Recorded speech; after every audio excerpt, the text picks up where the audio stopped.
continuidade à sessão.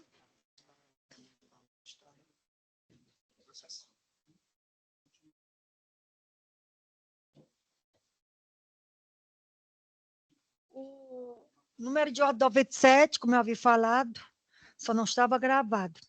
É Camila Rafaele Mendes. Apelação cível 010-449-575-2008. 38ª Vara Civil da Comarca de Fortaleza. A apelante, no caso, a doutora. Dispensa a leitura do relatório. Doutora. A cargo da senhora. Hum? Pode ler, por gentileza. Pega aqui o relatório.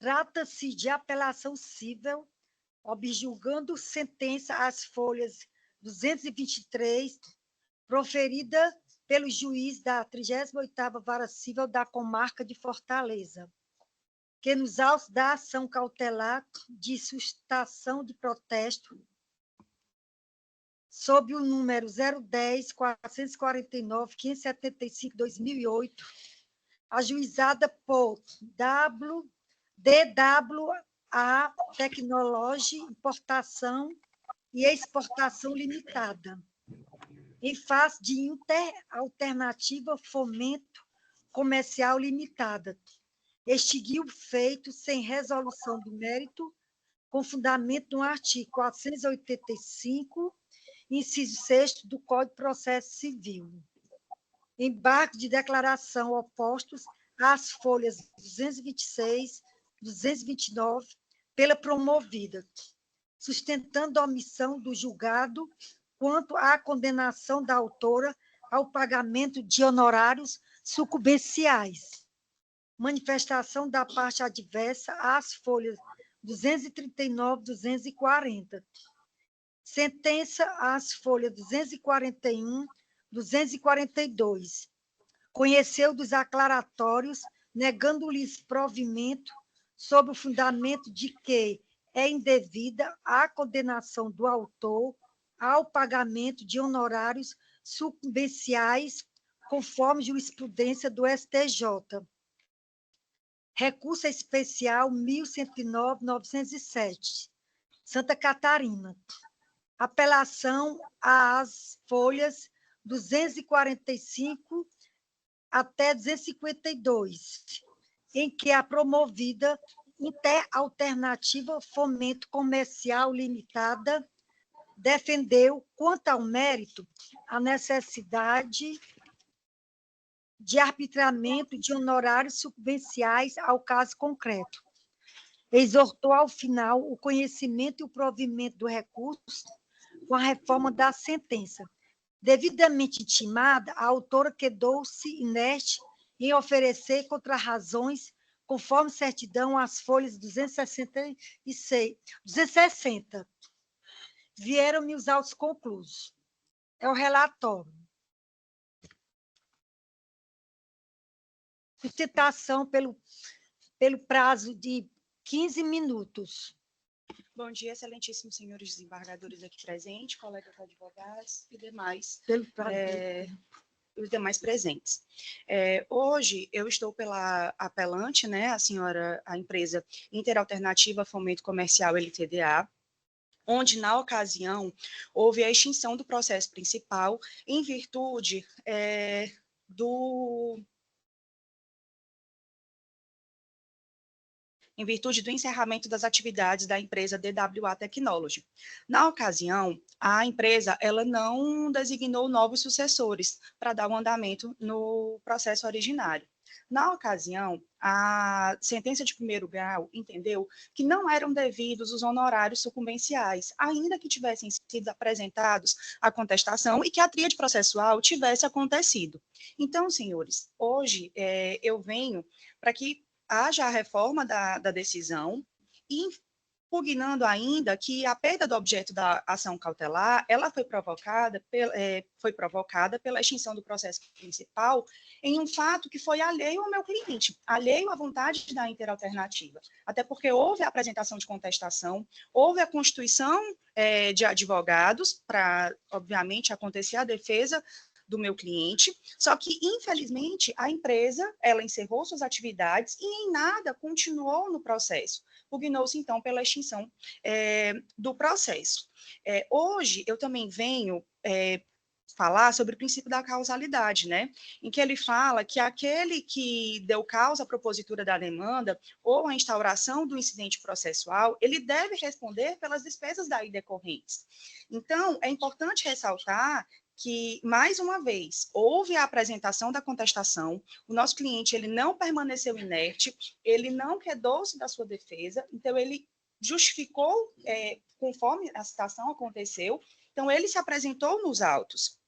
É importante ainda também utilizarmos da jurisprudência que teve da primeira Câmara, inclusive, de Direito Privado do Tribunal de Justiça do Estado do Ceará, onde houve o julgamento houve pelo relator, né, doutor Carlos Augusto Gomes Correia, no julgamento em 30/11 de 2022. Foi uma apelação cível também, ação de busca e apreensão, foi um caso similar, com a extinção do processo sem resolução do mérito, formação da tríade processual, comparecimento espontâneo do réu, contestação apresentada, e nós temos um trecho que cabe, no caso, aqui em discussão. Em observância ao princípio da causalidade, observa-se que aquele que propôs a ação, vindo a dar causa à sua extinção, é quem deve ter encargo de pagar os honorários de sucumbência, sobretudo quando já formada a tríade processual, como no caso dos autos em questão. Acordou, então, a primeira Câmara de Direito Privado do Tribunal de Justiça do Estado do Ceará, por unanimidade, em conhecer a apelação interposta pela parte para dar-lhe provimento nos termos do voto do relator. Então, senhores, diante do exposto, eu venho requerer a vossas excelências que a apelação seja provida e que os honorários sucumbenciais, no importe de 10%, nos termos do artigo 85 do Código de Processo Civil e também em respeito ao princípio da causalidade e à jurisprudência consolidada sobre a matéria, seja deferido. Parabéns, doutor, pela sustentação. Obrigada. Então, eu vou passar, como relator, eu vou proferir meu voto, passando a leitura da proposta da ementa.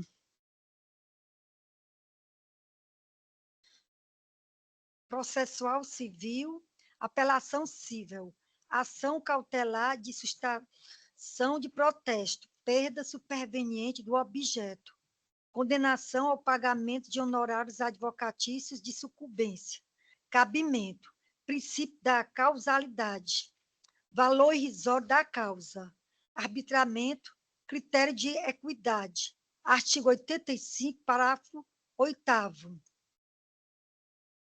Item A do Código de Processo Civil, desnecessidade de observância dos valores recomendados pelas seccionais da OAB, mudança de entendimento desta relatoria, recurso conhecido e parcialmente provido, sentença parcialmente reformada. Como foi pedida a leitura do relatório, então eu entendo prosseguir com as razões da proposta da ementa, para melhor ficar esclarecido. Cinge-se a controvérsia recursal em verificar o acerto ou desacerto da sentença em não condenar a parte autora ao pagamento de honorários sucumbenciais. Ao examinar os autos, inclusive o processo em apenso, 012, 187, 514, 2008, a ação principal foi extinta, sem resolução de mérito, ante a não habilitação dos sucessores jurídicos da parte autora, legitimando dessa forma a extinção da presente ação cautelar, sem resolução do mérito por perda de objeto decorrente de fato superveniente. Ao contrário do sustentado pelo juiz primério, mostra-se cabível a condenação em honorários advocatícios em ação cautelar, diante de seu caráter autônomo e contencioso, devendo o juiz, ao proferir a sentença, imputar ao derrotado o pagamento das verbas de sucumbência precedente do STJ. No entanto, nas hipóteses de extinção do feito, sem resolução do mérito, por perda de objeto decorrente de fato superveniente, a verba honorária deverá ser arbitrada, observando-se o princípio da causalidade, artigo 85, parágrafo 10 do Código de Processo Civil. À luz do citado princípio, a imputação da sucumbência demandará a investigação de qual parte teve a responsabilidade pelo ajuizamento da demanda, bem como pelo seu consequente esvaziamento. Feitas as necessárias digressões, volvendo-as ao caso concreto, inconteste a responsabilidade da parte autora apelada pelo desencadeamento do feito e também pela posterior perda de interesse de agir, devendo, portanto, ser condenada ao pagamento das verbas de sucumbência. Em causa, considerando que foi atribuído à ação o importe de R$ 50, o valor nominal dos honorários, mesmo atualizado, corresponderia a uma quantia irrisória, razão pela qual o pleito recursal de pagamento dos honorários advocatícios de 10% sobre o valor da causa atualizado não merece acolhimento. Não obstante, por se tratar de matéria de ordem pública, cognoscível ex officio, fixa as verbas advocatícias por apreciação equitativa. No que tange à obrigatoriedade de observância dos valores recomendados pelo Conselho Seccional da Ordem dos Advogados no Brasil, para fins de fixação equitativa, nos termos do disposto do artigo 85, parágrafo 8º, item A do Código de Processo Civil, com ampla ressalva de entendimento, após revisitar e refletir melhor sobre a matéria, passo a me filiar à tese firmada no julgamento do tema 984, sobre o rito dos recursos repetitivos, na qual as tabelas de honorários elaboradas unilateralmente não vinculam o magistrado, servindo apenas como referência para estipular o quanto justo e que reflita o labor despendido pelo advogado. Desta feita, levando em consideração o baixo valor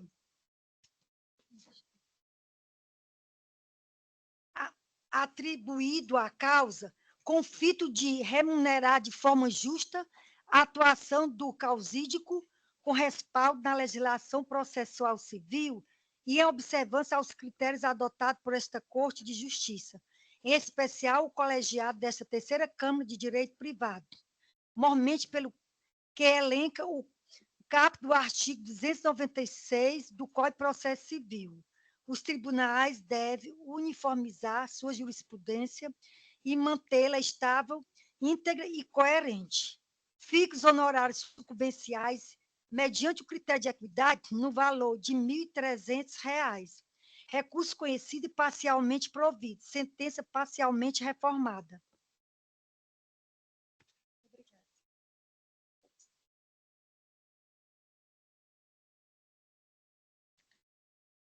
Passa a palavra ao desembargador Marcos William para proferir seu voto. Acompanho Vossa Excelência, senhora presidente. Obrigada, doutor. Passa a palavra ao desembargador Paulo de Tarso para proferir seu voto. Acompanho também Vossa Excelência, senhora presidente. Obrigada, doutor. Tendo os eminentes julgadores acompanhado o voto desta minha relatoria, proclamo o resultado. A Câmara, por unanimidade, conheceu do recurso para dar parcial provimento. Vamos à própria sustentação, número de ordem 177. Muito obrigada, Excelência. Tenha um excelente dia. Doutor Reginaldo Silva Barbosa se encontra?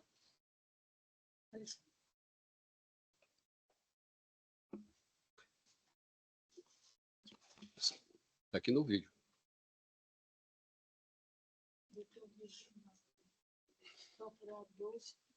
Reginaldo Barbosa. Pronto, excelência. Estou aqui.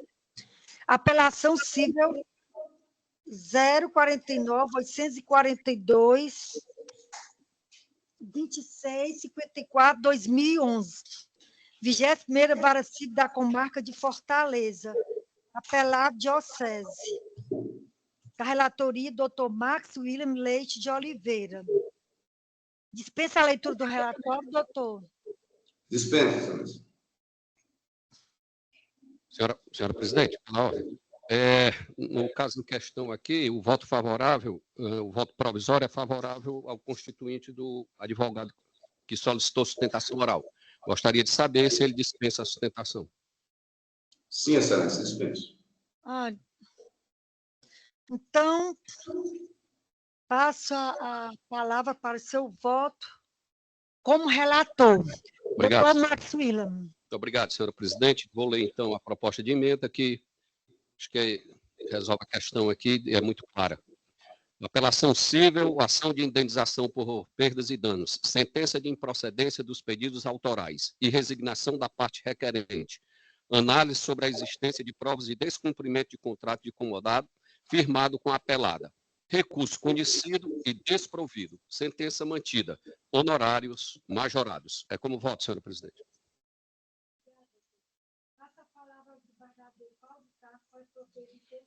Acompanho o eminente relator, senhora presidente.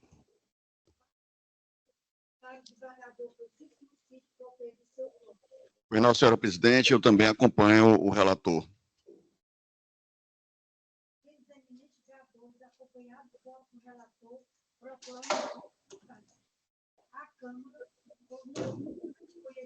Recurso para negar provimento.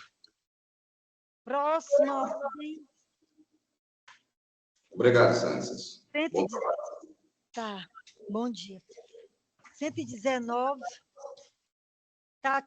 Tatiana Façanha Borges, apelante. Apelação civil 024, 585, 286, 2021. 4ª Vara Civil da Comarca de Fortaleza. Dispensa a leitura. Bom dia, excelência. Dispensada a leitura. Tempo de 15 minutos para a sustentação.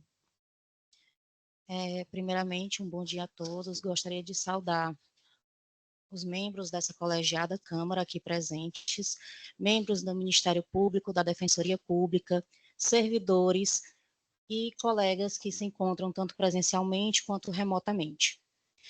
Excelências, o presente caso, eu estou sustentando a favor da parte recorrente, sendo que se trata de uma demanda de origem na qual a parte recorrida pleiteou indenização moral em decorrência de uma situação dentro do coletivo da recorrente, na qual, ao passar por uma lombada, ele veio a sair do local e sofreu lesões no momento.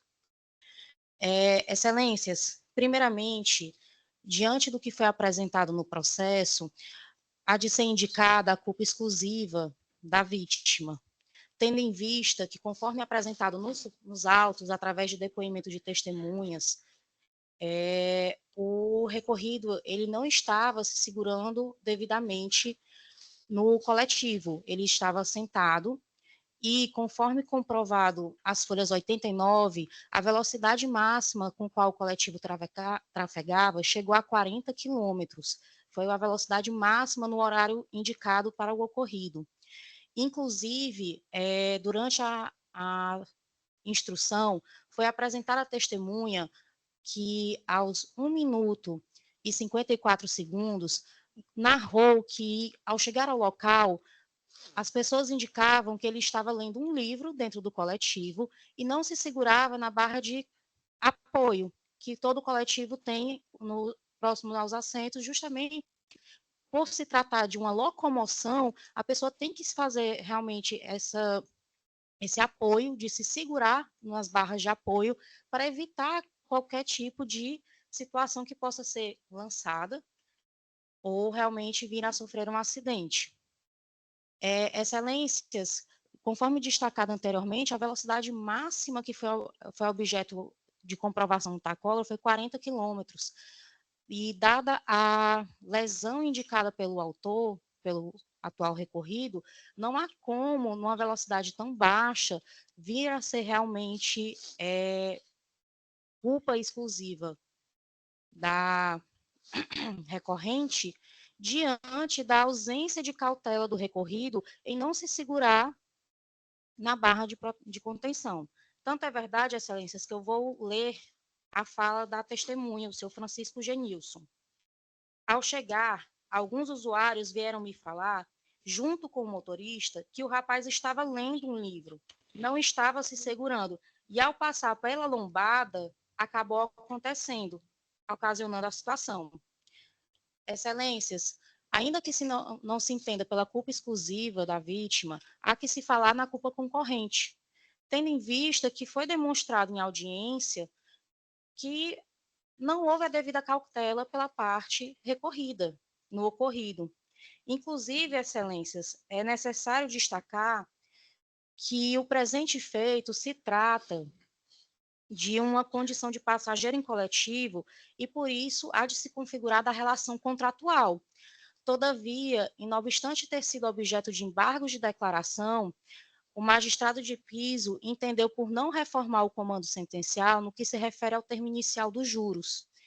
A sentença entendeu que o dano moral deveria ser com o termo inicial do evento danoso, sendo que, dado esse fator de ser realmente uma relação contratual, deve ser efetivamente a partir da citação, conforme a previsão do Código Civil.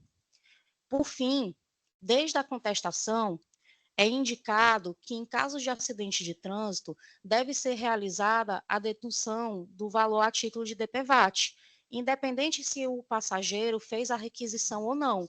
É, inclusive, tema da súmula 246 do STJ, que diz: o valor do seguro obrigatório deverá ser deduzido da indenização judicialmente fixada. E, embora tenha sido matéria tanto em contestação, memoriais e inclusive em sede de embargos de declaração, não houve por parte de piso o deferimento da referida dedução.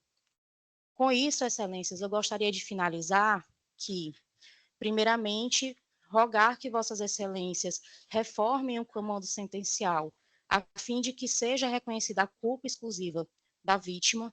Caso não entendam nesse formato que seja realmente reconhecida a culpa concorrente, e independentemente desses reconhecimentos, que o dano moral fixado em R$20 mil, dada o que foi comprovado nos autos, seja efetivamente minorado a um patamar mais razoável, bem como seja modificado o termo inicial dos juros para contar da citação diante da previsão do Código Civil e seja também deferida a dedução do seguro DPVAT. Muito obrigada. Parabéns, doutor, pela sustentação. Eu vou me ater somente à leitura da proposta da ementa. Ementa constitucional, civil e processual civil, apelação civil, ação de indenização por danos morais decorrentes de acidente de trânsito, queda de passageiro no interior de ônibus coletivo que ultrapassou buraco declive, sem observar os cuidados indispensáveis à segurança do trânsito, concessionária de serviço público, transporte coletivo, responsabilidade civil objetiva, artigo 37, parágrafo 6º da Constituição Federal, 1988. Evento danoso incontroverso, ausência de comprovação de culpa exclusiva ou concorrente da vítima, ônus probatório da ré, dever de reparação devido, indenização por danos morais mantida no valor de R$20 mil, valor arbitrado de forma razoável e proporcional, bem como em consonância ao grave evento danoso e aos precedentes desta Corte, dedução do seguro DPVAT, inaplicável. Relação contratual, juros de mora, termo inicial, citação, artigo 405 do Código Civil, recurso conhecido e parcialmente provido, sentença parcialmente reformada.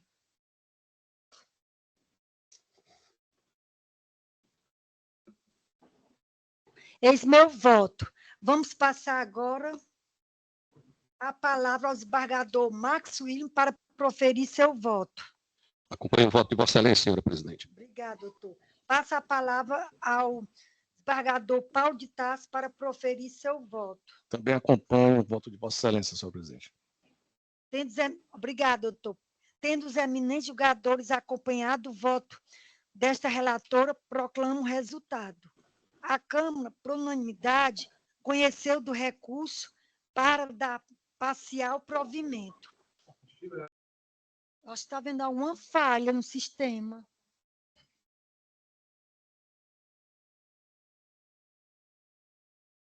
Próxima sustentação, número de ordem 27.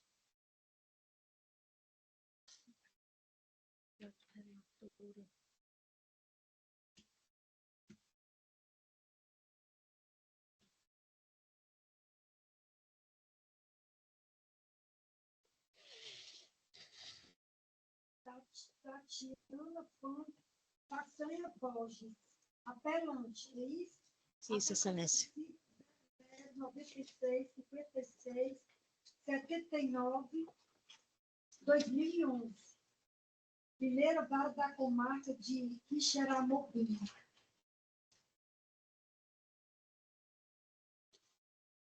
Guiné Relatoria, Cleide Alves de Aguiar. Dispensa a leitura do relatório. Dispensada, Excelência. Tempo de 15 minutos para proferir a sustentação. Obrigada, Excelência. Primeiramente, renovo minhas saudações a todos aqui presentes. Sobre o presente caso, venho sustentar a favor da parte recorrente, na qual o caso se trata de representação diante de um fato ocorrido em 2009, no qual um menor de idade veio a ser levado por uma pessoa e sofreu, infelizmente, um estupro de vulnerável.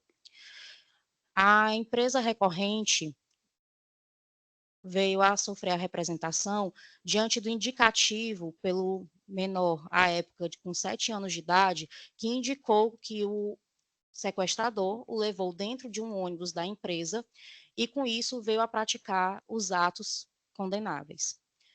Ocorre, Excelências, que, por mais infeliz que tenha sido ocorrido, não há como se imputar qualquer participação à empresa recorrente. Sobre esse ponto, de forma extensiva, a empresa recorrente apresentou documentos comprovando que não foi verificado qualquer ingresso do perpetrador em um de seus coletivos. Inclusive, Excelências, uma situação que causa extrema estranheza é que, inclusive, os coletivos da empresa sequer transitam no local em que o menor indicou que adentrou em coletivo juntamente com o perpetrador. Inclusive, durante a instrução, foi atestado que, à época do ocorrido, o menor sequer sabia ler. Que, inclusive, que ele só veio a indicar que veio aprender a ler algo em torno de 2 anos depois do fato ocorrido. Logo, a sua identificação de que entrou no ônibus da Guanabara, sendo ele o único indicador de que foi no coletivo da Guanabara, é realmente algo que causa extremamente estranheza, já que, inclusive, a própria genitora do menor atestou que o ônibus da Guanabara, no local, que foi no posto, em um posto no qual ele subiu no coletivo, não passa o ônibus da Guanabara. E a Guanabara apresentou provas, relações de documentos de todos os passageiros que ingressaram em seus coletivos na data do ocorrido, apresentaram comprovações dos treinamentos que são feitos junto aos seus motoristas, de que realmente, quando há adentrada de uma pessoa com um menor, é feita a verificação da documentação do menor, a verificação da documentação do responsável, e inclusive apresentou relação das rotas. Excelências, não há como culpabilizar uma empresa por um fato que beira a comprovar um fato negativo.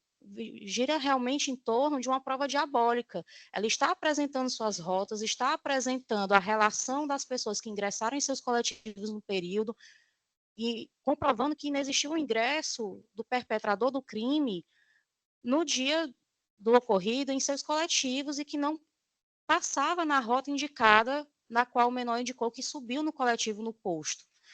Inclusive, excelências, eu gostaria de destacar o testemunho, perdão, a fala do preposto da requerida, o senhor Francisco Suderlan, na instrução.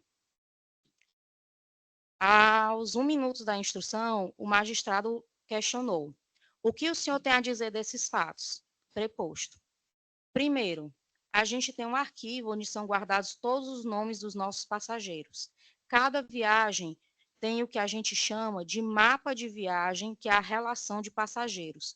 Não consta nenhum dos nomes, nem do Samuel, nem do Luiz Humberto nesses períodos. Foi feito o levantamento e não consta nenhum nome deles. Aos 8 minutos e 25 segundos, foi questionado pelo advogado: com relação ao embarque do menor Samuel, Espírito Santo Filho, e do senhor Luiz Humberto, consta algum embarque deles no coletivo da empresa no dia 18/2/2009 ou em algum outro dia desse mês? A qual a testemunha informou: não, não consta. Na sequência, excelências, eu gostaria de destacar a oitiva do menor aos 12 minutos e 38 segundos, na qual o advogado lhe questionou: com qual idade você aprendeu a ler? E o menor respondeu: 9 anos. Aos 13 minutos e 25 minutos, o advogado lhe questionou: fazia que série nessa época? E o menor lhe respondeu que não fazia série. Aos 13 minutos e 40 segundos, o advogado lhe questionou: qual foi o ano que você começou a estudar? E o menor lhe respondeu: 8 anos. Excelências, estamos falando de uma situação horrível na qual essa menor veio a sofrer, uma situação traumática, na qual, infelizmente, o depoimento dele, a fala dele de que ele veio adentrar num coletivo da Expresso Guanabara, não deve ser considerado para fins de prova, ainda mais considerando que ele mesmo admitiu que não tinha qualquer estudo, não sabia ler, e passou por uma situação de rapto e estupro de vulnerável, que por si só é extremamente traumática. Embora seja um evento extremamente infeliz, ao qual só posso me compadecer da situação, não há como realmente imputar à empresa, sem qualquer prova, a responsabilização da condenação a qual ela sofreu no primeiro grau. Com isso, excelências, diante do arcabouço probatório apresentado, e que realmente figuraria quase uma prova diabólica, a qual a empresa está sofrendo, eu rogo para vossas excelências a reforma do comando sentencial, a fim de excluir a condenação da empresa. Muito obrigada. Parabéns, doutora, pela sustentação, mais uma vez. Então, eu vou passar a leitura da proposta de ementa. No caso, é um menor de 7 anos. Apelação civil, representação, Estatuto da Criança e do Adolescente, infração administrativa. Viagem intermunicipal, menor de idade acompanhado de homem adulto. Ausência de pedido de documentação. Empresa de transporte atuando em descumprimento do artigo 83 da Lei 8.069/90, acompanhante que estava cometendo crime de sequestro e posterior estupro do vulnerável, sentença de procedência com aplicação de multa e resignação recursal, argumentos frágeis. A prova carreada aos autos comprovou a desídia na conduta da empresa ao realizar transporte de crianças sem as cautelas impostas pela lei. Condenação mantida, valor que se demonstra razoável em razão das circunstâncias do caso, recurso conhecido e desprovido. Seguindo diante, eu vou ler a proposta da ementa, as razões da proposta da ementa. Um breve resumo do acontecimento. O cerne da presente controvérsia cinge-se em analisar a rigidez da sentença que julgou procedente a representação por infração administrativa ofertada pelo Ministério Público em face da Expresso Guanabara para condenar recorrente ao pagamento da multa prevista no artigo 251 do ECA, combinada em 20 salários mínimos. Em caso, consta na representação que no dia 18 de fevereiro de 2009, por volta das 8 horas da manhã, em um posto de gasolina, na cidade de Quixeramobim, o senhor Luiz Humberto da Silva transportou a criança Samuel Espírito Santo Filho, de apenas 7 anos de idade, sem documentação e autorização necessárias ao embarque, infringindo o artigo 83 do ECA, ocasião em que a criança foi molestada e violentada sexualmente por aproximadamente 5 dias. A empresa de transporte, defendendo que não constam em seus relatórios registros do embarque da criança, tampouco do senhor Luiz Humberto da Silva, em nenhum de seus veículos, e que em todas as viagens são requisitados os documentos dos menores e de seus acompanhantes. Ainda aduz que a criança, que na época tinha 7 anos, era analfabeta e não conseguiria identificar de fato a empresa que o transportou. No entanto, o menor narrou que os funcionários da empresa pararam em frente a um posto de gasolina, chamado de Jucão, na saída da cidade de Quixeramobim, onde deixaram que ele, o senhor Humberto, adentrasse no transporte e foram para o fundo do ônibus, a fim de não levantar suspeitas, e que nenhum dos funcionários pediram seus documentos. Não obstante, sabe-se que a Apelante é uma empresa de transporte extremamente conhecida, que sua identidade visual é reconhecida também pelas crianças, não sendo necessária que estas saibam ler e escrever para identificá-la. Nesse sentido, compreende-se que em viagens intermunicipais esteja acompanhada ou não dos pais. É imprescindível que tanto a criança como o adulto apresentem documentação, tendo em vista que o parentesco somente pode ser comprovado através de documentos. Em detida análise dos autos, verifica-se que a empresa de transportes não logrou êxito em comprovar a existência de autorização legal justificadora da conduta do empregado da empresa, que, sem qualquer dúvida, deu-se de forma irregular e em descumprimento ao estabelecido. Por fim, entendo na mesma linha da sentença recorrida que a infração cometida pela apelante foi transportar a criança acompanhada por pessoa maior sem autorização expressa do pai, da mãe ou do responsável, ou sem expressa autorização judicial. As normas encartadas na Lei nº 8.069/90 têm finalidade muito mais pedagógica do que repressiva. Objetivam, sobretudo, evitar o transporte irregular de crianças e, assim, conter o tráfico, sequestro e outros crimes perpetrados em desfavor de menores.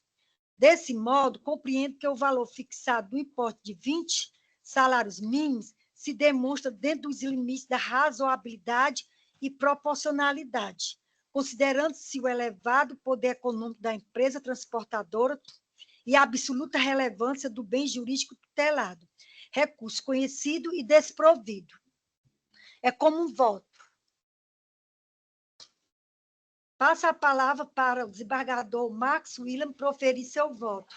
Acompanho Vossa Excelência, senhora presidente. Obrigada, doutor.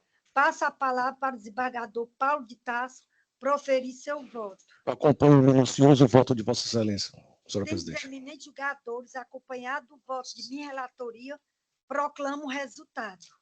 A Câmara, por unanimidade, conheceu do recurso para negar provimento. Passa ao processo número de ordem 99, também de minha relatoria. Muito obrigada, um bom trabalho a todos. Doutora, eu pensei que fosse continuar como advogada. Pegou 2 processos.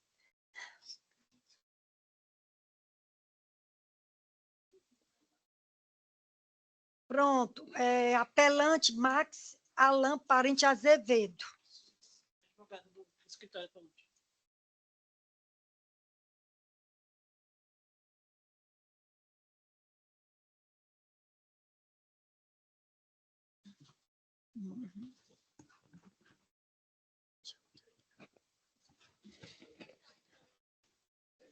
Agora não.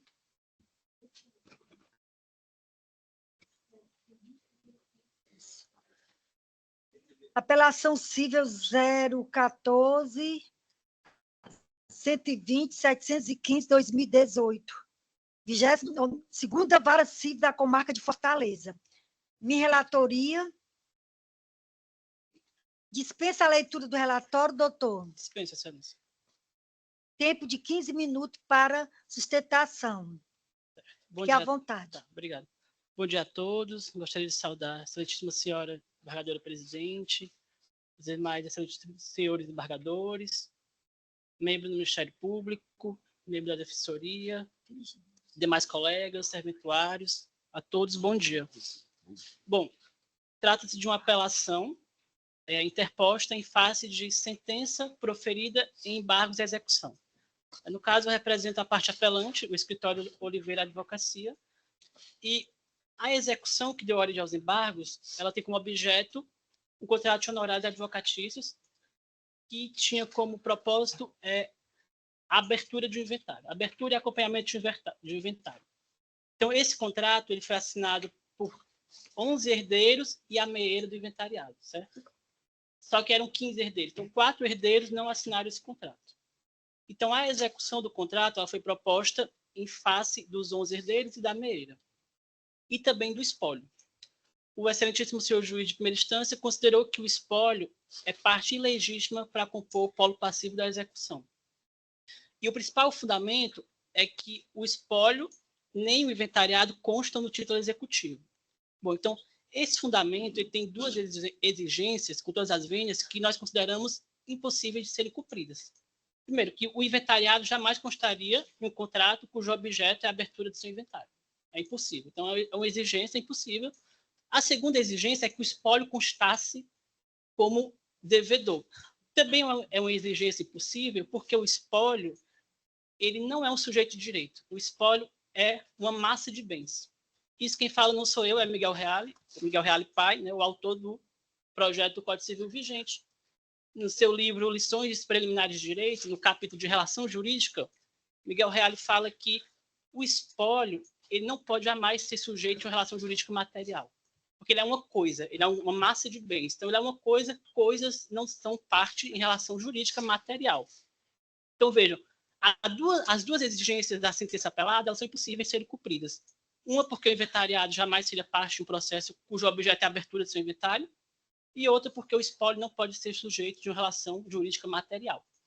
No entanto, o espólio ele pode ser sujeito de uma relação jurídica processual. A legitimidade é dada pela lei. O espólio ele pode estar em juízo, então ele pode ser parte de uma legitimidade extraordinária, desde que ele esteja representado por seu inventariante. E assim ocorreu na execução. O espólio ele foi citado por seu inventariante. Então, a relação processual ela é perfeita. O espólio estava em juízo, ele tem legitimidade para estar em juízo, e ele estava representado pelo seu inventariante. Então, esse primeiro ponto é o fundamento da sentença, que foi esse. O espólio nem o inventariado constavam no título, são duas exigências, por todas as vênias, impossíveis de serem cumpridas. Então, nós entramos no segundo ponto. Se o espólio não pode ser sujeito de relação material, por que ele seria devedor dos honorários advocatícios? Porque na cláusula 5ª do contrato diz que essa obrigação de pagar os honorários ela seria adimplida com a alienação de bens do espólio. Então, o espólio ele é legítimo representante dessa massa de bens até a sua divisão. Então, a herança, enquanto não for partilhada, ela é um bem imóvel, indivisível, e ela só pode ser representada em juízo pelo espólio. Então, há uma exigência material cumprida. Até aquele momento não havia a partilha, até o momento da execução, não havia a partilha dos bens. Até hoje não há. Até hoje esse espólio ainda ocorre com outros advogados representando os herdeiros.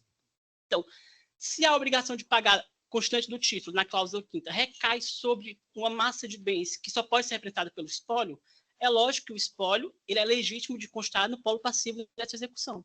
Os devedores são os herdeiros e a meeira, mas essa obrigação de herdeiros e meeira recai sobre o patrimônio do espólio, sobre um patrimônio que é representado pelo espólio por expressão literal do contrato. Então, não haveria como onerar esse patrimônio sem que o seu legítimo representante não estivesse na ação. Então, o espólio tem sim legitimidade para constar no polo passivo da execução. Então, com todas as vênias, os argumentos da sentença não são oponíveis ao apelante. E outra questão a ser levantada é que o espólio, enquanto único representante legítimo, ele, como já falei, ele é uma massa de bens que os seus proprietários são os herdeiros. No entanto, a lei ela cria essa imposição de que até a sua divisão ele é um bem imóvel indivisível. Então, a questão máxima que ser levantada também, e aí eu rebato os argumentos do colega apelado, é quanto à existência de um litígio que impediria que essa obrigação de honorária recaísse sobre os demais herdeiros. Então, como eu falei, 4 herdeiros não contrataram o escritório apelante. Então, por conta de um suposto litígio no processo de inventário, esses demais herdeiros também não deveriam arcar com esses honorários que eles não contrataram. No entanto, ele não comprovou esse litígio. Ele cita precedentes do STJ, de tribunais de segunda instância, que dizem que, uma vez que comprove a existência de litígio, os honorários contratados por alguns herdeiros não devem recair sobre os demais, ainda que a atuação desse escritório contratado tenha favorecido a todos. Porque o escritório apelante ele representou o inventariante, apresentou primeiras declarações, fez todos os procedimentos administrativos para que o inventário tivesse seu regular segmento. A única impeditivo para os demais herdeiros arcarem com esses honorários seria a existência de litígio, mas ele não comprova, ele só alega de forma genérica. Não há um documento no processo que comprove que haja litígio que fizesse com que esse precedente do STJ fosse aplicado ao caso. Então, rebatendo ao colega apelado, também não há essa comprovação. Então, em resumo, excelências, o principal ponto da sentença ele é impossível de ser cumprido, porque não teria como espólio nem inventariados serem devedores expressos do título executivo. A segunda questão é que a obrigação de pagar recai sobre o patrimônio indivisível que tem como único representante o espólio. E a terceira é que o trabalho do escritório favoreceu a todos. Então, se não houvesse uma oneração do patrimônio que é representado pelo espólio, haveria enriquecimento sem causa dos demais herdeiros, uma vez que não foi comprovado o impeditivo, que seria o litígio. Então, não há esse litígio comprovado nos autos. Então, são essas as razões que nós esperamos que sejam reformadas a sentença. Parabéns, doutora, pela sustentação. Passa a leitura da proposta de emenda. Direito processual civil, direito sucessório, embargos à execução, honorários contratuais, título extrajudicial, ausência de contrato assinado por todos os herdeiros, litígio entre as partes, exclusão da possibilidade de pagamento pelo espólio, precedentes STJ, recurso conhecido e desprovido. Trata-se de recurso de apelação interposto por Oliveira Advocacia S/S, objetivando a reforma de sentença proferida pelo juízo da 2ª Vara Civil da Comarca de Fortaleza, conforme folha 120 USC 127, nos autos da ação de embargos à execução, que julgou parcialmente procedente a proteção inicial. Em caso, o apelante sustenta, em síntese, que os honorários devidos são encargos do espólio como um todo, enquanto beneficiário dos serviços prestados, embora não possua a contratação de todos os herdeiros. Ausência de consenso entre os herdeiros, patente litígio nos autos de inventários. Precedente do STJ, quarta turma. Do recurso de número 1924-962, Ceará. Relator, ministra Maria Isabel Galotti. Julgado em 8 de agosto de 2022. Informativo de número 746. Recurso conhecido e desprovido. Majores honorários advocatícios sucumbenciais fixados em 10% sobre o valor da causa para 12% nos termos do parágrafo 11 do artigo 85 do Código de Processo Civil. Como voto. Passo a palavra para o desembargador doutor Max William proferir seu voto. Acompanho o voto, Vossa Excelência, senhora presidente. Obrigada, doutor. Passa a palavra ao desembargador Paulo de Tarso para proferir seu voto. Também acompanho o voto de Vossa Excelência, senhora presidente. Tendo os eminentes julgadores acompanhado o voto de minha relatoria, proclamo o resultado. A Câmara, por unanimidade, conheceu do recurso para negar provimento. Obrigado, Excelência. Bom dia a todos. Bom dia. Número de ordem para a próxima citação, 123. Também de minha relatoria, Cleide Alves de Aguiar.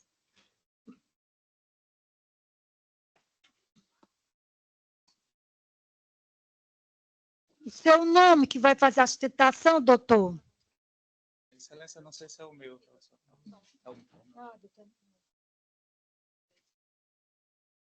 Então pronto. Porque eu pensei que fosse haver substituição de advogado para a sustentação oral. Mas a doutora Emanuela Alencar Cunha Silva se encontra?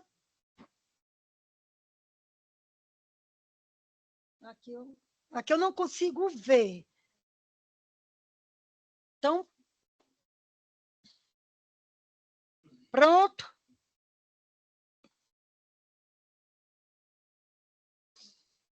Já são 11 horas e ela não compareceu. 11 e 1 minuto. Então, vamos passar.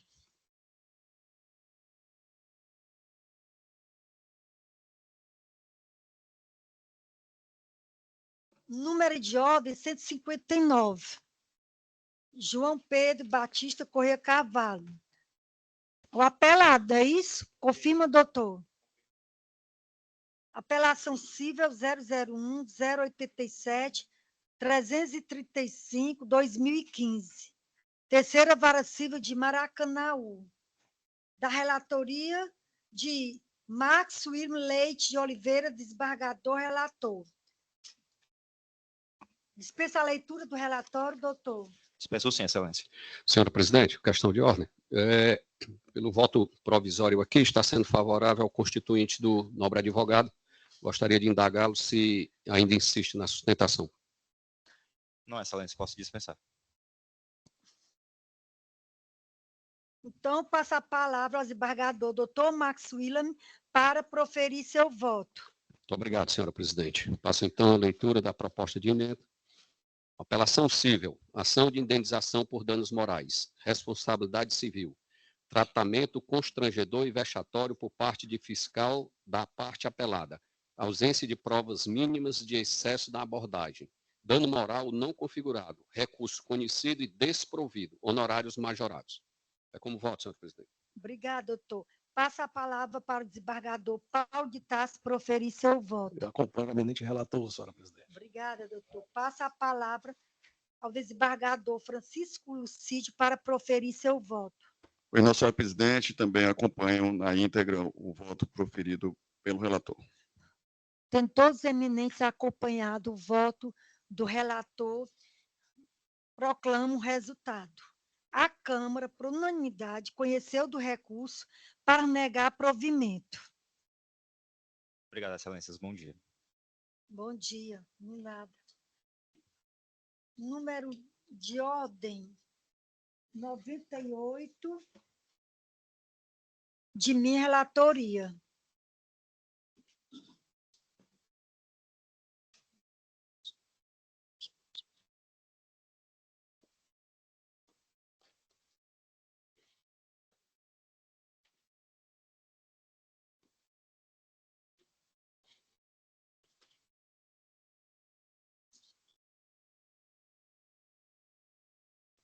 Apelação civil 000177908-2008.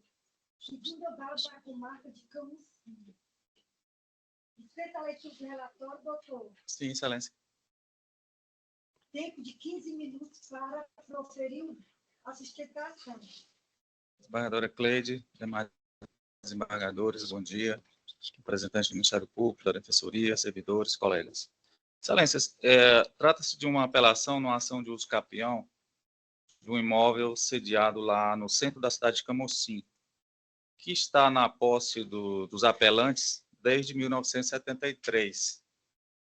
Então, já por mais de 50 anos, esse imóvel está na posse animus dominis, vamos assim considerar, na posse dos apelantes em sucessão. Primeiro começou com a mãe da senhora Irene, que é a apelante, a senhora Benedita Dourado, passou pela irmã da senhora Irene, a senhora Edna, e depois continuou desde 98, que está na posse da senhora Irene e do esposo. Então, trata de uma posse com mais de 50 anos continuada, dentro da mesma família, mãe e filhas, e que a sentença de primeiro grau foi pela improcedência. E nós sustentamos na apelação a preliminar de ilegitimidade do contestante, espólio de Alfredo Otton Coelho. Esse espólio é um espólio conhecido, um senhor conhecido lá em Camocim, proprietário de muitos imóveis. Mas se nós formos verificar nos autos, já lá no começo do processo, você tem a certidão da matrícula do imóvel, e esse imóvel nunca pertenceu ao senhor Alfredo Otton Coelho, no caso, o espólio do senhor Alfredo Otton. Ele pertenceu a Zeferino, tem lá o nome do titular desse imóvel. Está em 2 momentos no processo a juntada dessa certidão do segundo ofício de registro de imóveis, demonstrando quem era o proprietário. Então, se naquele momento, nós estamos falando aí de 2009, quando foi contestado, o artigo vigente que tratava dessa questão de quem poderia contestar a ação de uso capião, artigo 942 do Código de Processo Civil de 73, ele traz lá os legitimados a contestar a ação. E quem não era proprietário, não era confinante, não tinha essa legitimidade que foi atribuída ao espólio, que daí resultou lá no final do julgamento, dando ganho de causa, digamos, ao contestante, dando pelo improvimento, pelo não provimento do pedido de uso capião. Então, sustentamos, reiteramos que a parte que contestou não tem legitimidade, com base no 942 do CPC de 73, que era o vigente quando a contestação foi apresentada lá em 2009, para apresentar essa contestação. Reiteramos que todas as provas, não há nenhuma prova no processo que diga que esse imóvel foi entregue para quem está na posse dele há mais de 50 anos, através de um comodato, mesmo que informal, não há nenhuma comprovação disso. Não há comprovação de locação, não há comprovação de comodato. Então, essa posse continuada por todo esse lapso temporal, ela foi com animus domini.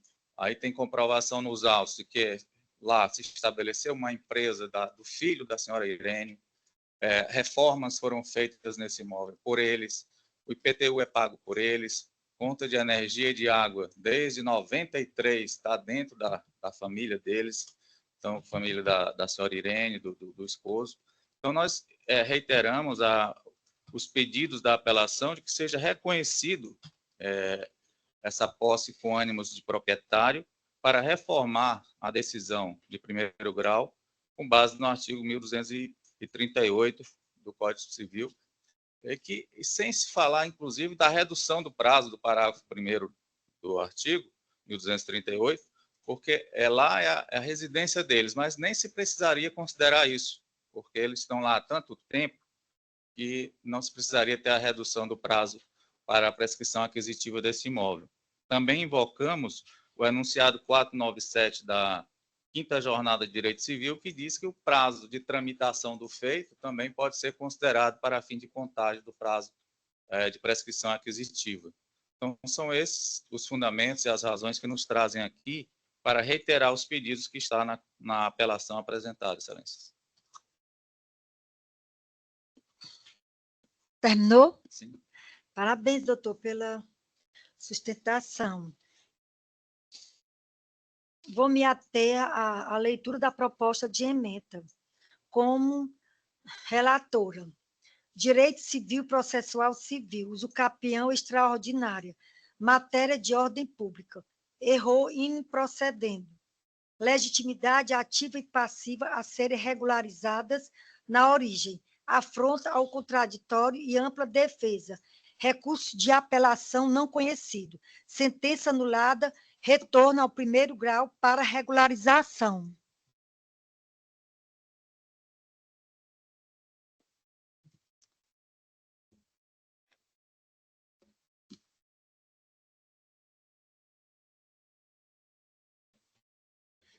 Passa a palavra ao desembargador Dr. Max William para proferir seu voto. Acompanho o voto de Vossa Excelência, senhora presidente. Passa a palavra ao desembargador Paulo de Tarso proferir seu voto. Acompanho também o voto de Vossa Excelência, senhora presidente. Tendo os eminentes julgadores acompanhado o voto de minha relatoria, proclamo o resultado. A Câmara, por unanimidade, não conheceu do recurso. Agora aguardar, né, doutor? Todo o protocolo, todo o saneamento. Há uns 50 anos a gente vota. Já está 50 anos. Não, está desde 2008 só o processo.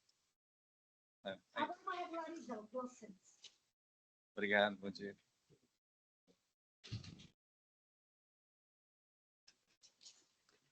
Próxima.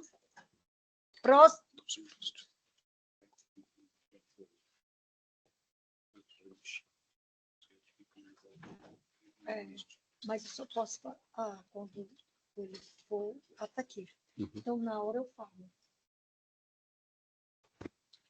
Pronto. Eu estava conversando aqui sobre o voto do doutor Raimundo Nonato. Ele justificou e disse que ratificava os votos provisórios. Acho que são em 2 processos. Mas ainda vai ter sustentação oral?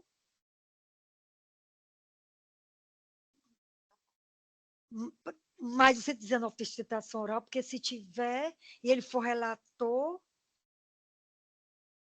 O 185 que eu ia falar agora, tem sustentação oral?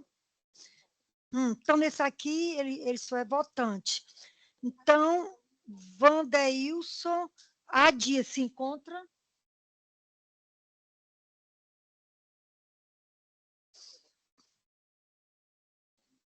Apelante, com marca de camusim também.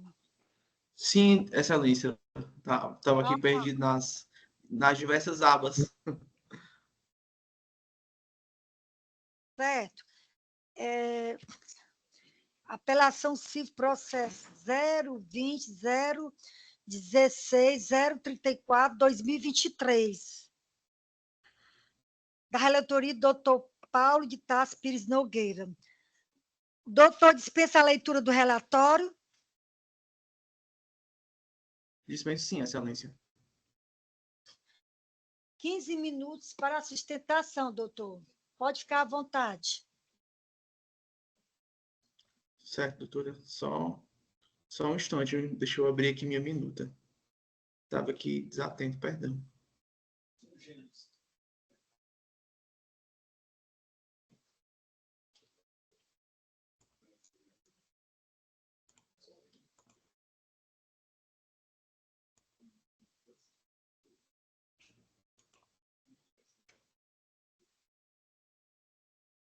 Um instante.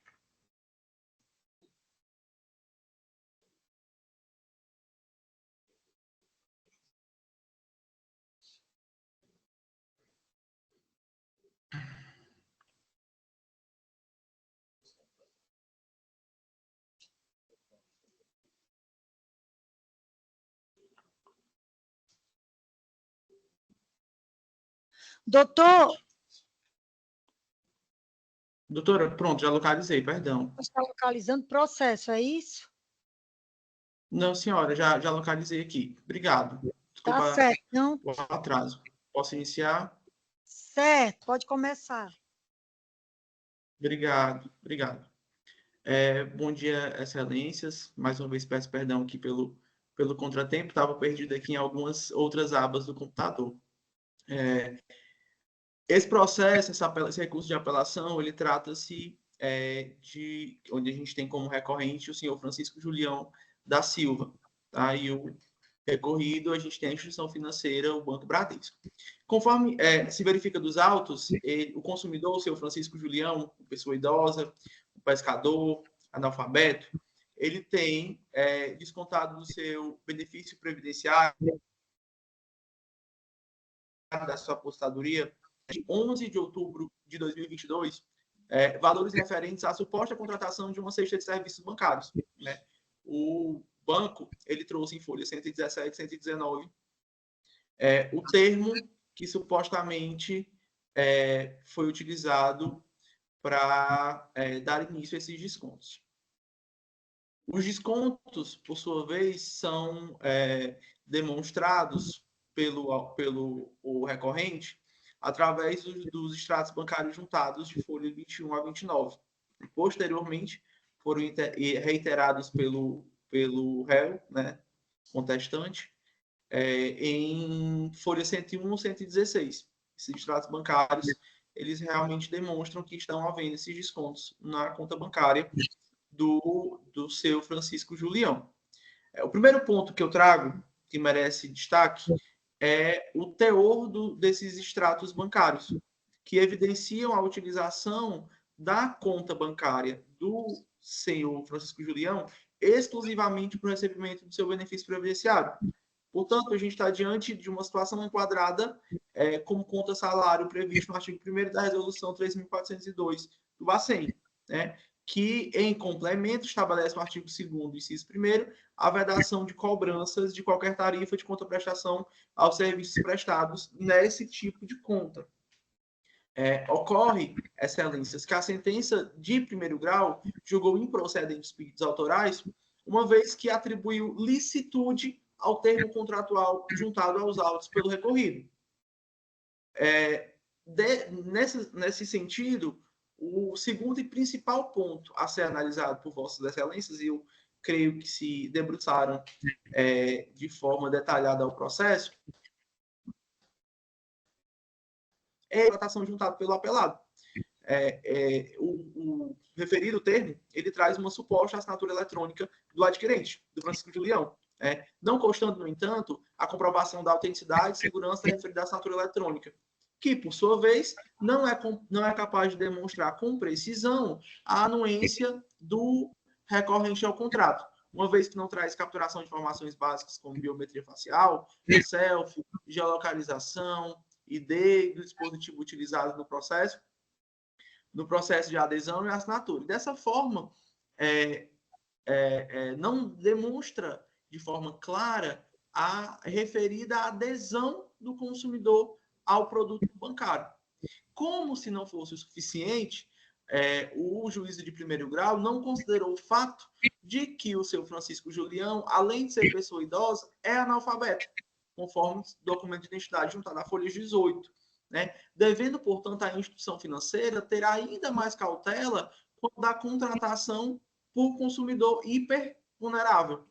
A contratação de produto bancário para analfabeto, ela é válida, como sabido por todo mundo, desde que o contrato seja firmado a rogo e mediante a assinatura de 2 testemunhas, nos termos do artigo 595 do Código Civil, bem como a IRDR do Tribunal de Justiça do Estado do Ceará, julgada em setembro de 2020, né? No que pese o apelado ter juntado um instrumento contratual assinado eletronicamente, por óbvio, não cumpre as exigências legais, logo devendo ser declarada sua nulidade. Né? Dessa forma, o recorrido não traz aos autos os elementos que evidenciam a regular contratação, incidindo sobre ele o peso da responsabilidade objetiva previsto no artigo 14 do Código de Defesa do Consumidor, devendo o senhor Francisco Julião ser restituído de forma dobrada de todos os valores efetivamente descontados, nos termos do artigo 42, parágrafo único do CDC,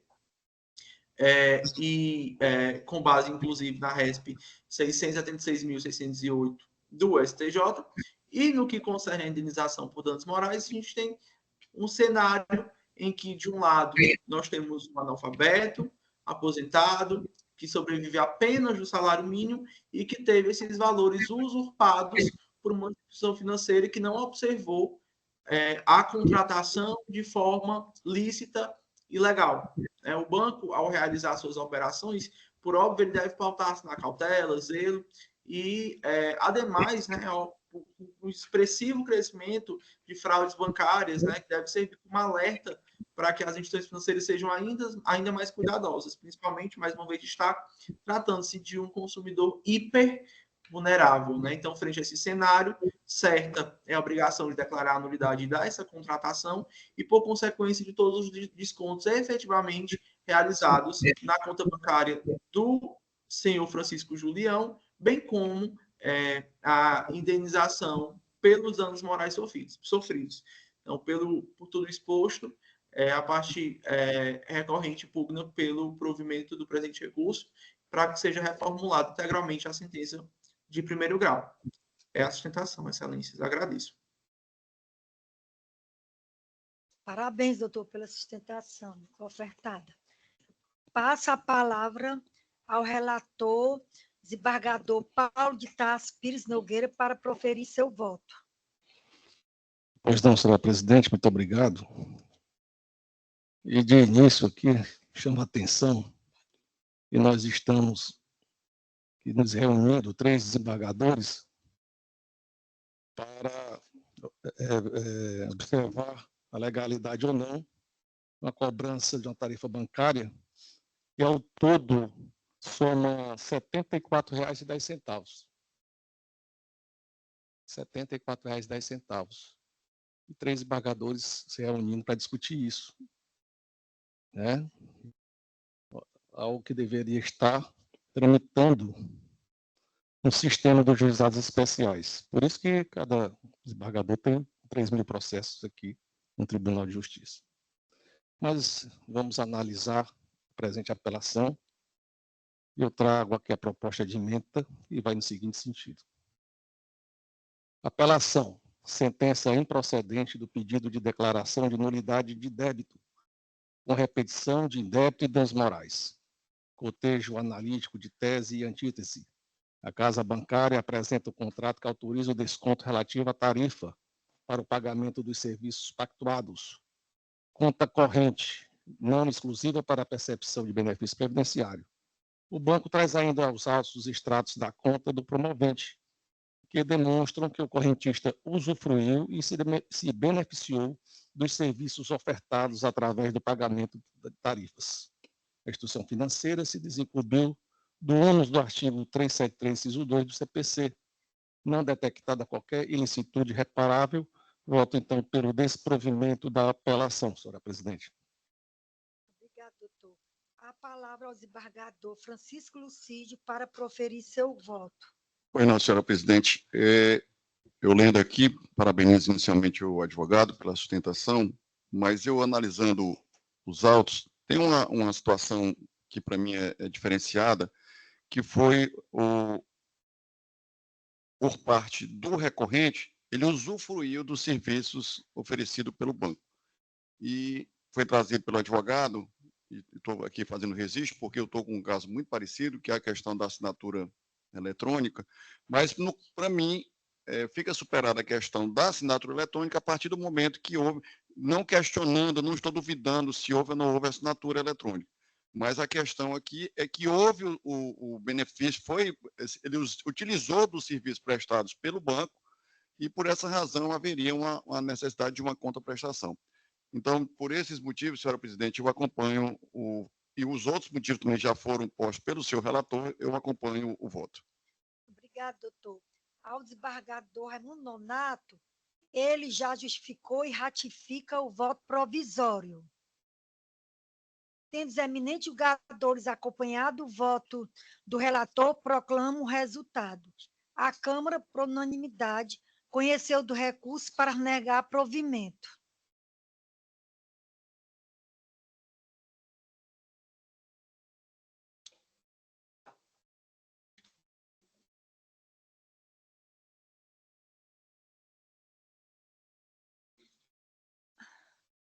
O próximo número de ordem 3, que é um agravo de instrumento da 33ª Vara Civil, doutor Raimundo Nonato, como relator, já ratificou o voto e passo, que é o próximo o votante do processo 0612, 469-961. Doutor Marcos Willam. Senhora presidente, eu confirmo o voto provisório e acompanho o voto do relator. Como eu sou votante, eu vou pedir vista deste processo para uma melhor análise, porque o meu tempo foi curto ainda para me ater detidamente, minuciosamente, à leitura, ao estudo deste processo. Tem mais alguma sustentação oral? Já terminou. O pedido de vista já foi feito. Como o desembargador Raimundo Nonato já confirmou os votos provisórios, pergunto aos desembargadores se também confirmam os votos provisórios dos processos já analisados por vossas excelências. Senhora presidente, confirmo todos os votos provisórios, seja de minha relatoria, seja de relatoria daqueles desembargadores que eu voto. Passa ao doutor Paulo de Tarso também para... Confirmo todos, senhora presidente. Obrigado. Passa a palavra ao desembargador Francisco Lucídio para proferir seu voto. Da mesma forma, senhora presidente, eu ratifico todos os votos já lançados no provisoriamente do sistema. Anuncio que todos os processos que foram submetidos ao sistema do voto provisório previamente, sejam os inclusos em pauta, bem como os extrapautas, se tornam definitivos os julgamentos nos termos respectivos relatores. Agora eu deixo aqui a palavra facultada a quem quiser se pronunciar. Eu acho que tem motivo, né? Nós temos desembargador novo aqui na sessão, então fica aí à vontade, tem o procurador, o defensor público. Senhora presidente, a palavra. Aconteceu durante a sessão um fato aqui que meu assessor está acompanhando pelo link da sessão, e ele observou uma coisa e fez uma chamada aqui por meio do WhatsApp. Ele disse que ao final do julgamento de um processo, do transporte público, um advogado que estava na sessão deixou o microfone aberto e soltou, chamando os desembargadores de meliante. Eu gostaria, então, diante dessa informação dele, que fosse verificado, né, ao final da sessão, pela secretária da sessão, se há procedência nessa informação, né, e em havendo providência, que sejam tomadas as devidas providências que o caso requer. Nesse caso, tem que registrar? Registra em ata, sim. E alguém daqui ouviu alguma coisa? Algo desse tipo sobre...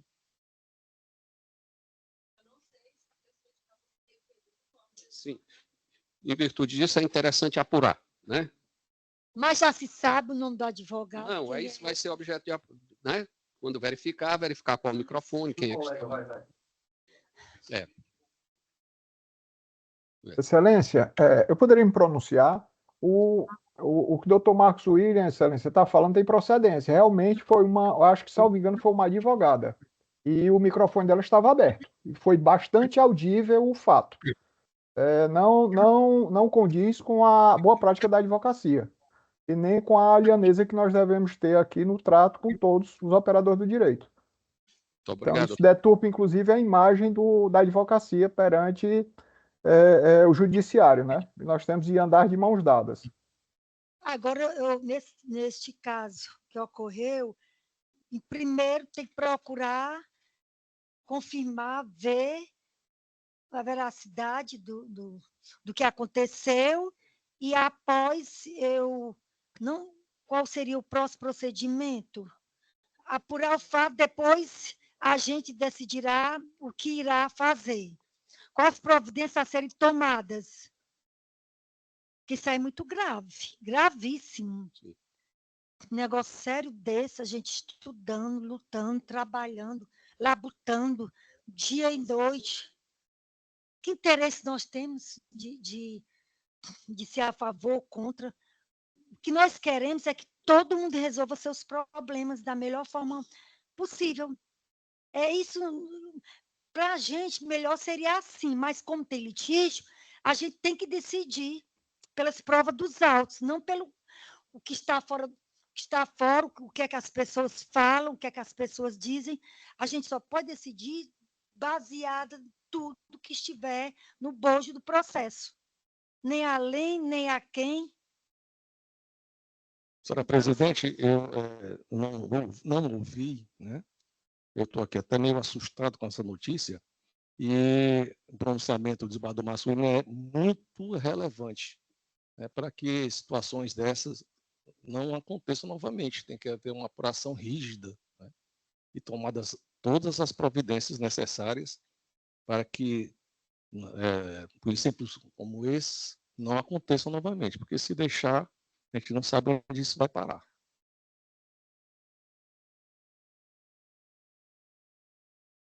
Seria uma margem para os outros advogados falar o que quiserem por ocasião desta sessão, deturpar, banalizar, destruir o Poder Judiciário, destruir os desembargadores.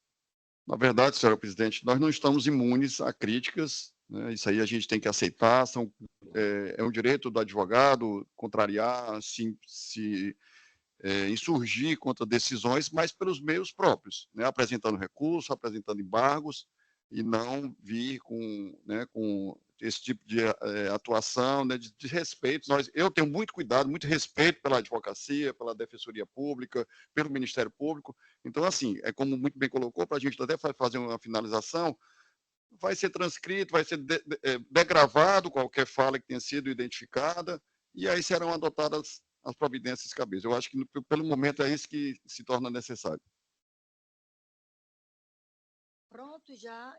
Sim, Esse ponto já ficou resolvido. Está Pronto. decidido a apuração do que foi dito pela advogada, chamando os desembargadores de meliantes. Eu estou horrorizada, mas nós somos seres humanos. Isso. E só confirmando o que o doutor Paulo afirmou aqui, o meu assessor disse que realmente foi uma advogada. Mas vamos em frente, doutor. Salvo engano, excelência, só complementando, a fala, se eu não estou enganado, foi: olha o meliante que mudou o voto. Salvo engano, foi isso. Então, isso aí realmente ele vem a deturpar não só o decorrer do julgamento, mas é aquilo. Causa até um embate, né? Entristece a nós advogados militantes aqui na área. Só tem a lamentar, né? E aquilo, pedir desculpa pelo nome dos bons advogados, que não, o trato correto não é esse.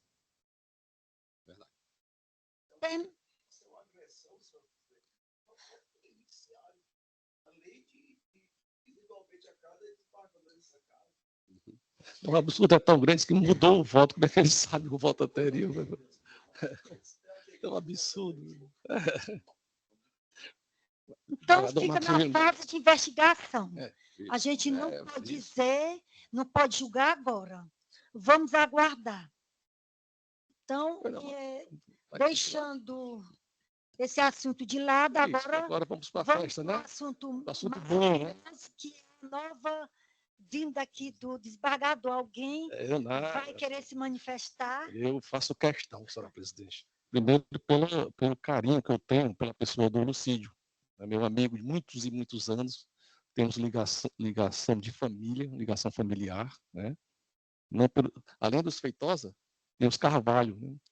E que também a gente tem toda essa ligação e um carinho muito grande, um respeito muito grande pelo trabalho dele, que eu conheço, o trabalho dele de muito tempo, 31 anos no Ministério Público. E fico muito feliz de ele estar aqui do meu lado, muito feliz mesmo. Dizer que, novamente, doutor Francisco Mauro, o Ministério Público nos dá um outro presente, né? aqui na terceira Câmara, nós já temos um exemplo do desembargador Marcos William, né?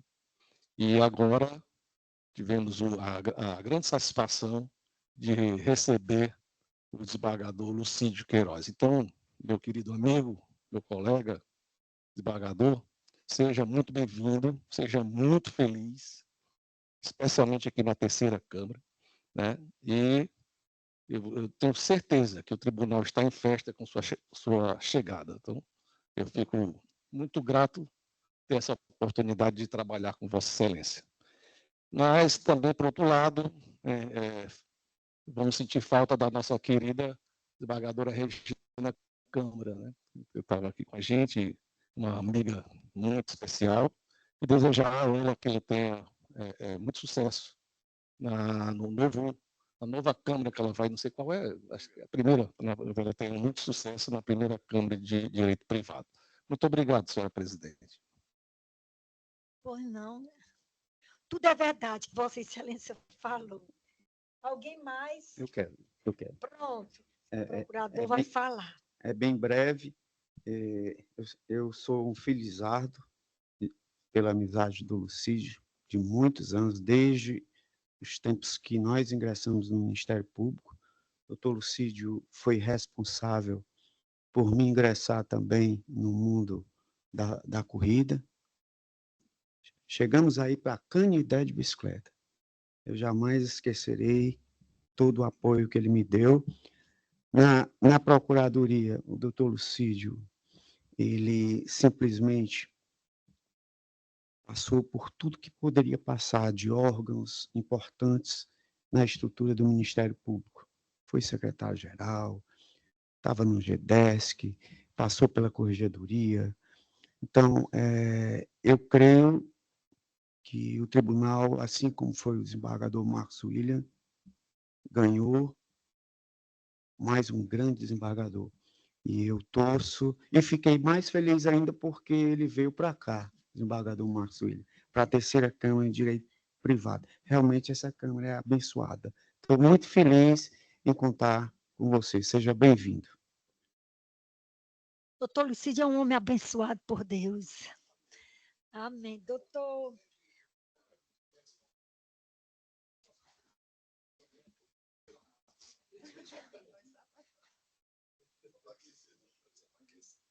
Também aproveitar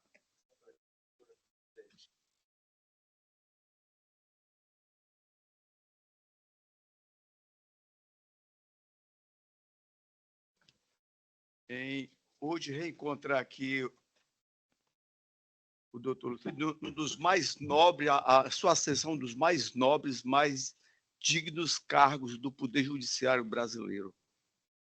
Externar meu contentamento, desembargador, porque exatamente reencontrei hoje aqui Vossa Excelência, depois de umas 3 décadas nesse sertão central do Ceará, Serra da Ibiapaba, norte do estado, em que, no nosso engatinhar das nossas atribuições institucionais, eu encontrei o doutor Lucídio lá pela Ibiapaba, salvo engano, Guaraciaba, São Benedito.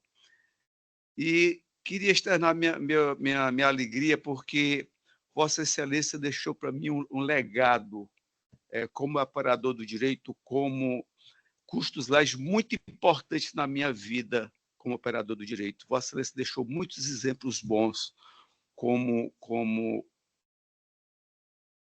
membro do Ministério Público, como pessoa humana, honestíssimo e, sobretudo, seu senso de justiça e humanitário também. Recebi a todos indistintamente dos fóruns, aos advogados, às partes. Aliás, naquela época, há 3 décadas, poucos advogados existiam naquela região, não era, do desembargador? E o desembargador Lucídio fazia, às vezes, era de tudo. Defensor público promovendo as ações em favor dos hipossuficientes, porque não tinha defensoria pública, às vezes também não tinha nem advogado, e o desembargador, então, me deixou esse legado tão positivo em minha vida profissional. E queria, então, aqui dar as boas-vindas, parabenizar Vossa Excelência, merecidamente hoje ascendendo a esse cargo tão importante do Poder Judiciário. Que Deus ilumine Vossa Excelência, que continue essa pessoa humilde, sensível na aplicação do direito. E aqui, Vossa Excelência, como disse o seu ex-colega ainda, né? Melhor ainda, minha alegria, porque Vossa Excelência está aqui conosco, hoje na terceira Câmara. Mas também quero fazer um pedido à Vossa Excelência. Não saia daqui, não, tão cedo, não é? Porque nós estamos aqui, nos últimos 4 anos, aqui, como diz o desembargador Paulo, aqui é a entrada da Europa, né? Então, Lisboa chegou aqui, vai se direcionando para outras câmaras. Não saia daqui, não. Então, a minha alegria, parabéns à Vossa Excelência, que Deus continue iluminando e derrame sobre Vossa Excelência muitas bênçãos. Doutor Alderi, alguém mais vai falar? Antes de finalizar, de encerrar a sessão, eu estive ontem conversando com o doutor Marconi, já que você é de Guaraciaba e falou deste município agora mesmo, eu estou percebendo que tem 2 autoridades em Guaraciaba que sobressaíram, que o defensor público e o desembargador, doutor Marconi, de Macapá, não é isso?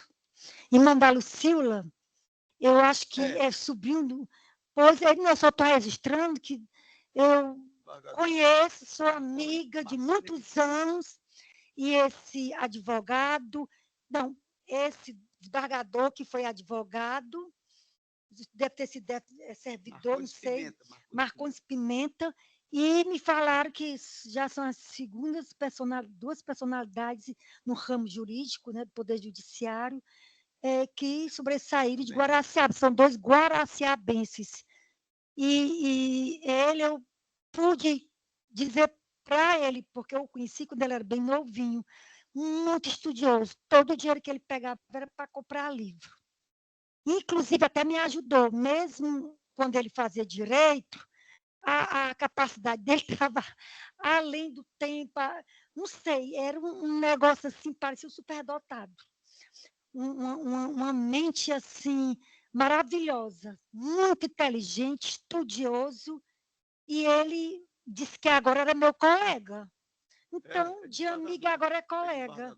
Eu não sei se vocês chegaram a conhecer em Macapá, o Marconi Pimenta, de Guaraciaba, porque eu passei quase 5 anos em Guaraciaba do Norte. A primeira comarca de Vossa Excelência, né? Foi a primeira. E eu me lembrei aqui dos 2 amigos, 2 colegas. Estou feliz em ver meus colegas assim sobressaírem, alcançarem êxitos, ou uma felicidade muito grande. Pois dou por encerrada esta sessão. Me permita, só certo. Bem rápido. Então, só agradecer, né, as palavras acolhedoras que eu recebi aqui hoje de todos, do Ministério Público, doutor Francimal, doutor Alderi, Defensoria, os colegas desembargadores. Realmente eu estou muito feliz, né? É um misto de felicidade e um pouco ainda de tristeza de ter deixado não, né? Ninguém deixa o que a gente ama, mas de ter me afastado do Ministério Público como membro, mas continua o meu carinho, sempre eu disse no meu discurso e sempre digo, eu sou um defensor incondicional do Ministério Público, mas agora eu faço parte do Poder Judiciário e da mesma forma também vou honrar e vou defender todos os interesses da justiça cearense. E em relação ao questionamento do doutor Alderi, né, dessa Portugal, entrada aí da Europa, Portugal, eu não pretendo, certo? Eu até conversei com o desembargador Abelardo, eu não pretendo sair da onde eu estou e, consequentemente, desta terceira Câmara, pretendo fazer junto com a equipe, né, a gente não trabalha sozinho, trabalha com equipe, eu e a assessoria, a chefe de gabinete, que é uma gigante, nós estaremos fazendo um trabalho para melhorar e para entregar realmente a prestação jurisdicional que se encontra bem acumulada e bem atrasada. Mas eu farei o meu melhor. Muito obrigado, presidente. Então, vou para a votação. Posso encerrar esta sessão? Tá certo. Mas obrigada a todos. E, mais uma vez, repetindo, ratificando, bom dia.